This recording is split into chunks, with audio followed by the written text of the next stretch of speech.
Hi ladies and boys, welcome back again diri sa tong YouTube channel ug karon another confession sad ang akong basahon. Ug kung namoy mga reactions, comments, opinion about sa tong confession nga basahon karon, pwede niyo nang i-comment yato na siyang basahon sa sunod nato nga video pohon. Ug syempre sa wala pa naka-subscribe sa tong YouTube channel, palihog kog subscribe ug palihog na lang pug kog tuplok sa notification bell aron updated mo kanunay. O karon ladies and boys, aniya na ang confession nga atong basahon karon. Hi bye, ug sa tanang mga naminaw karon. I am Lay, and a resident of Cebu City. I just want to share this unforgettable story of mine and how God changes my life and my man. But before I start, I would like to shout out to all my friends there who can relate to my story. Wavy hands to all. So I will start my story now. This story was my past years ago. It was the first day of the school year, and everybody inside the school are so very busy finding the rooms. And others I can see are quite having fun talking with new and old friends. Me, as I was passing at the corridor of the school looking for my first subject room, I was kinda bit hairy, afraid of getting my first late. Sa akong pagdagan ngadto pa dong sa 6th floor, aduna ako'y nakabangga nga tawo, pero kay lagi ni ring na ang bell ni ana ra ko niyaga. Sorry kaayo, gadali ko. And continue running but with a shame and embarrassment kay lagi nakasala ko. Sa pag-abot nako sa room, nakita ko nga hilom ug concentrate kayo silang gasuot. Og didto nakita nako kung maestra nga unang adlaw sa klase pa lang ni sudadayon. Nigreet ko, "Good morning, ma'am." Aniana siya nga have a seat and answer the following questions as a follow-up exam sa nakatuna namo sa math before. Ug miabli ang pultahan sa room ug adunay lalaki nga mahitsura ang lawasan misulod. Islang kay siya sa iyang pag-ingon niya, "Sorry miss, I'm late." Nag-fix ra ko sa akong self sa CR after being ran by a certain woman sa koridor. O gipalingkod siya ni ma'am o gipa-answer. Wa na ko damha nga siya ditong lakiha kung nakabangga kay lagi gadali ko. Wa na ko'y time makalingi pag-usap niya. Then fast forward, nagkaila jud mi sa lalaki. He even smiled at me knowing it's me ang nakabangga niya and kauban sad mi sa grouping activities and also partner mi sa reporting. So wa damha nagkasuod jud mi. Ug wala lang nako panumbalinga ang among pagkasuod sa sagusa. Then usa ka adlaw gitagaan mi report sa among instructor and kailangan maka-answer mi siyang follow-up question after sa mong report daw kuno. Sa mga to nga after sa mong klase nagsabot mi nga mga tumi sa SM Fourth Court para mag-analyze and maghimo dayon sa mga assignments and reports. Jan di ay iyahang ngalan. Ug ang among panaghinagalay niya kay murag angko na namo ang kalibutan. Sa mga to, naabot mi ngadto nangaon og naghimo sa assignments ug sa among report. Grabe kaayo siya ka sweet mo istorya kay ni ana man ko niya nga. "Hey Jan, nahadlok naman ko sa report kay basin dili ta maka-answer sa question ni ma'am." Ni-smile ra si Jan og niingon, "Nganong mahadlok man ka? Unsa mi na sa report nga imo man ang kahadlukan? Kay bawo kalay, naara jud always si God nato. Ayaw nakahadlok oy kay tabangan ra ta niya. Mahuman ra lagi na ang adlaw. Ug ako mipahiyom ra in taon. Sa paghuman na maghimo sa tanang buhaton kay lagi nagabin-an nami, naka-decide ming mga unsad. Suniadto mi sa usa ka food chain sa SM ug didto mas naabi-abi nako pag-ayo si Jan. Grabe kayo iyang character as a human being. Makaingon jud kog, ikaw na jud ang guy nga naata ng requirements sa babae. Si Jan, dili siya self-centered nga pagkatao. Mas unahon niya og tagad ang mga problema sa uban kaysa sa iyaha. Kay ligi daw, my problem is just smaller kumpara sa ilaha. And I have God that is greater than my problems. And those people, they need help, guidance, and enlightenment. Nastruck ko sa iyahang mga words kay grabe na lamang jud siya kabuutan. Then fast forward ta. Naabot na ang adlaw nga gitakda para sa mong reporting. Nidol siya nako og iha ko nga gigiyahan padung sa tubangan og didto gipangkilig among mga classmate pero ako nagkurog na sa kahadlok. Gikat ni Jan akong kamot og dayon akong agtang. Nipiyong siya sa iyang mata. Paghuman ni ana siya nga start na ta og report. Didto na curious ko nga ano ihatong gibuhat. Paghuman sa among report nagsunod-sunod mga questions. Among report that time was all about good conduct versus bad attitude. Og naay question nga siya ang nitubag. Unsaon man ninyo pag-usab ang usa ka attitude sa tao? Jan simply stated his answer. Ma'am, as far as we want to change them but we can't because an attitude of a person is attached with them. And we cannot just magically say nga you will be changed. Ma'am, no person can change others unless they themselves will change. Og diha naka-feel ko nga wow. Ug sawan ako damhan na ganahan naman ko ni Jan. After reporting, ni-smile siya, and he leaned his lips close to my ear and whispered, nga we did it. More to go. I am not afraid and please don't be. Sa pagsulti niya na ako, ana, nibit akong heart ug nausabang dagan sa akong pagtanaw niya, nga mas nisamot na noon. After ito, sige na may kuyog-kuyog, kay lagi we are comfortable hanging with each other.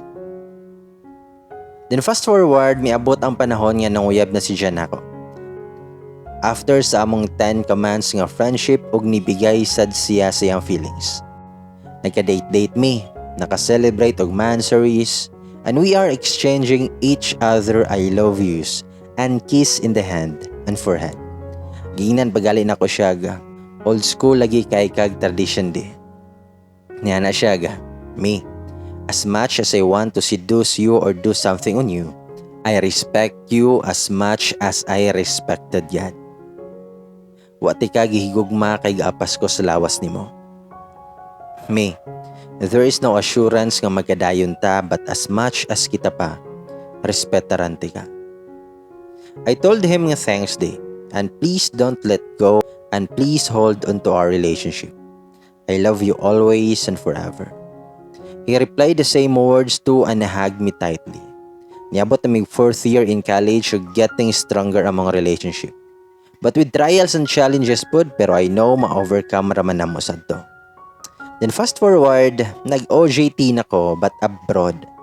Pain in my heart and burden kay maglayo na mi. But din na siya, I know you are doing it para sa mong future. I was touched and guilty that time kinibi ako niya but just for 6 months raman sad.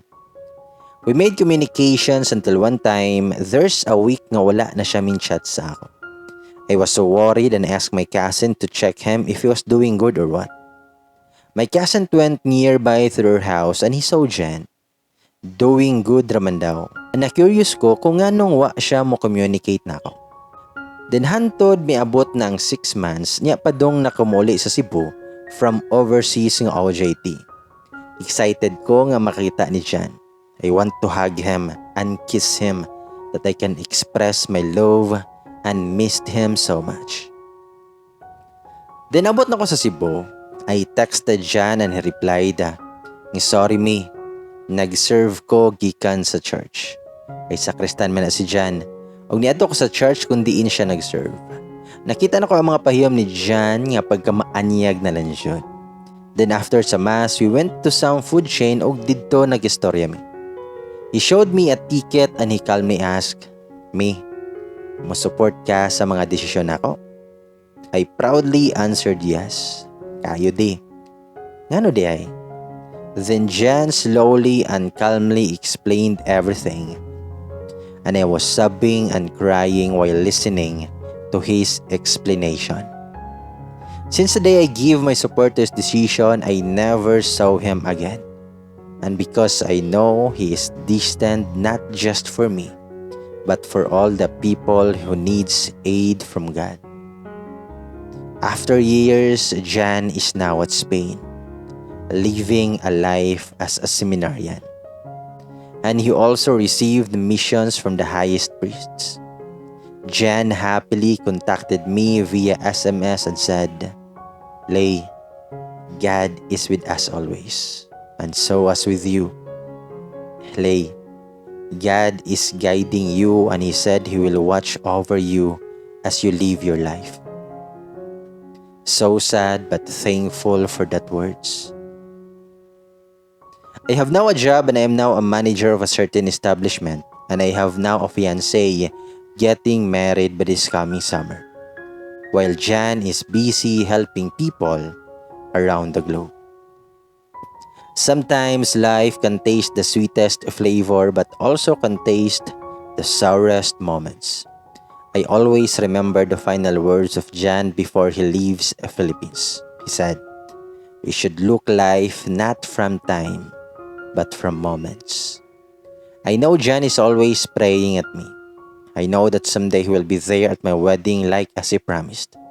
Jan never hurt me nor made me cry sa mong relationship. And so as Josh now, my fiancé, whom they became a good friends. The Jan, thank you so much for including me in your prayers. And also see you soon, my dear Reverend Father Jan. Thanks for guiding me. Thanks for the lessons I learned from you. Thank you, God, for everything. Sincerely yours, Lay. Ladies and boys, maka na ang confession ni Lay. And karon ladies and boys, ato sang ipang shout out ug syempre pasalamatan ang mga misuporta kanunay sa tuang YouTube channel.